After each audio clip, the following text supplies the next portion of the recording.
Special halo-halo with cheesecake naman yung feature ko sa video ito guys. So ito ay late post na video. Ito pa yung kuha ko nung pumunta kami dun sa may Bolinao Beach.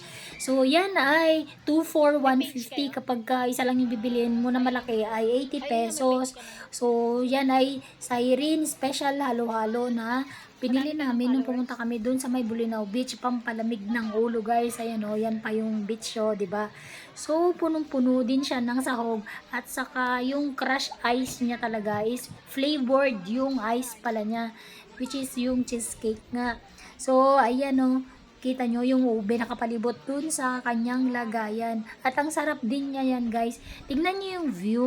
O diba?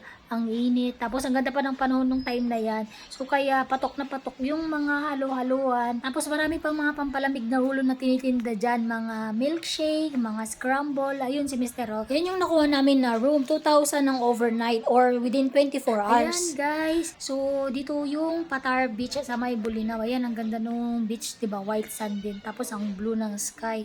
So refreshing talaga kapag kakakain ka ng mga halo-halo sa mga ganitong lugar. Lalo na't mainit pa nung mga panahon na to. So ayan si yours truly. So hindi niya pinalampas na ma-video yung sarili niya habang nainom ng halo-halo. Refreshing to guys at yummy. Thank you for watching. God bless everyone. Bye!